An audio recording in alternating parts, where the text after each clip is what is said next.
बहुत अच्छे से सुनना मेरी माताओं। कई माताओं के मन में संशय होता है कि हम 1 महीने का व्रत धारण करते हैं और उस बीच में रजस्वला धर्म आ जाता है। वो रजस्वला धर्म आता है तो हमारे महीने भर का नियम का क्या होता है? इस प्रसंग को थोड़ा ध्यान से सुनना। बार बार ये प्रसंग नहीं मिलेगा और पहले भी कथाओं में ये प्रसंग नहीं आया। आज बीकन गांव की हरिहर्ष महापुराण में ये प्रसंग आया है। तो जितने लोग आस्था पर सुन रहे हैं, जितने फेसबुक यूट्यूब पर सुन रहे हैं, इस प्रसंग को थोड़ा ध्यान से सुनना मेरी माता।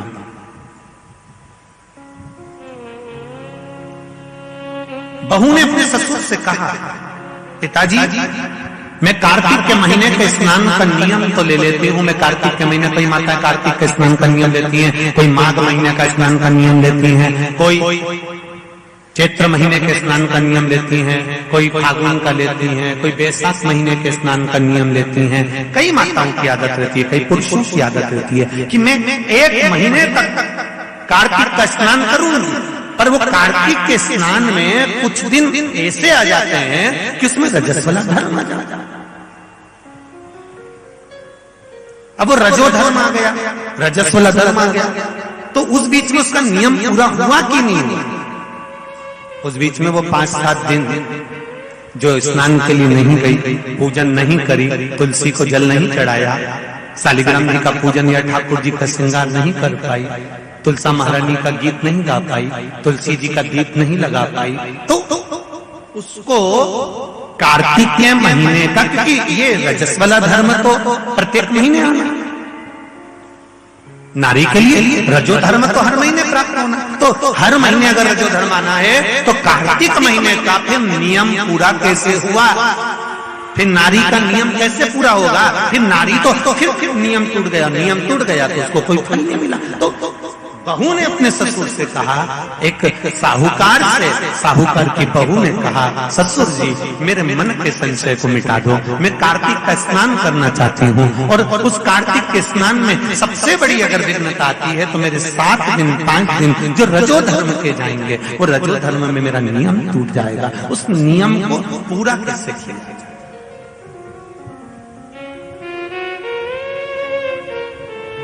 वो नियम पूरा कैसे होगा? कार्तिक के महीने का स्नान करने वाले जरा ध्यान देंगे, चाहे बैसाख स्नान करें, चाहे माघ का स्नान करें, मेरी माताओं का रजो धर्म 7 दिन 1 महीने के अंदर आ ही जाता है। और आया तो वो नियम टूटा। उस नियम को पूर्ण कैसे करा जाए? कहा, साहूकार ने कहा कि बहू मैं इतना विद्वान तो नहीं हूं, ज्ञानी तो नहीं हूं, पर मैं मेरे गुरु से इस बात को स्मरण कर आऊंगा। अब बहू को कार्तिक का महीना आ रहा है, कार्तिक के महीने का उसको इंतजार था, वो इंतजार में बैठी है। मात्र कार्तिक आने में 8 दिन बचे थे। अब देखिएगा जरा, आप में और उस बहू में क्या अंतर है। कार्तिक के महीने आने में 8 दिन बचते हैं तो आप पुताई चालू कर देते हो। बोलो सही है कि गलत है?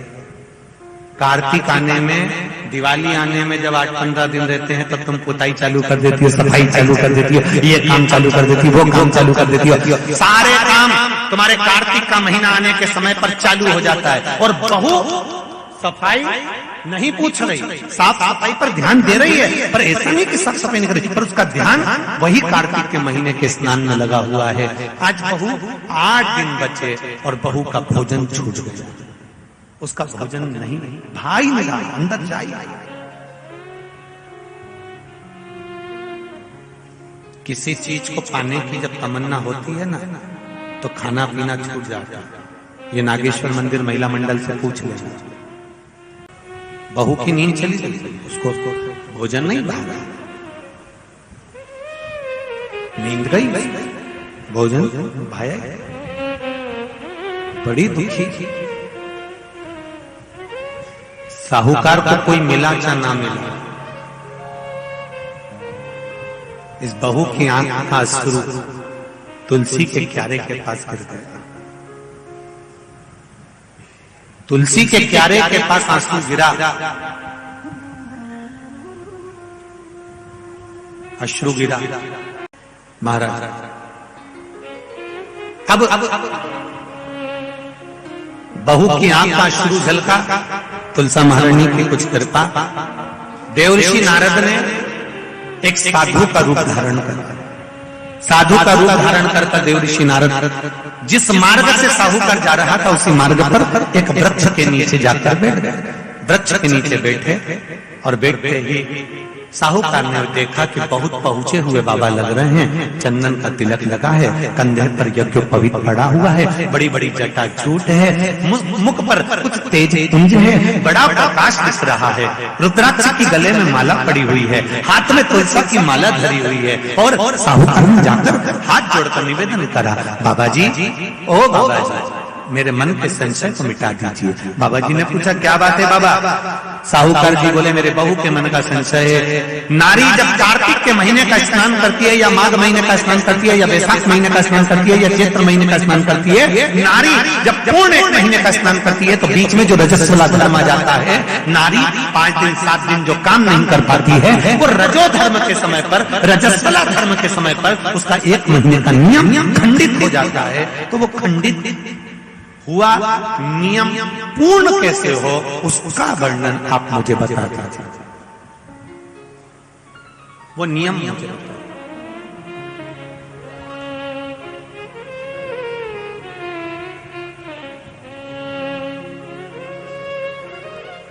संत के रूप में बैठे हुए देवर्षि नारद, श्रीमन नारायण, श्रीमन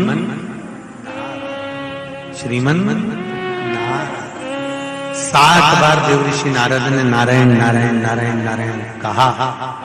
कहने पर देवर्षि नारद ने बोला, सुनो साहूकार जी, सुबह के समय पर जब आपकी बहू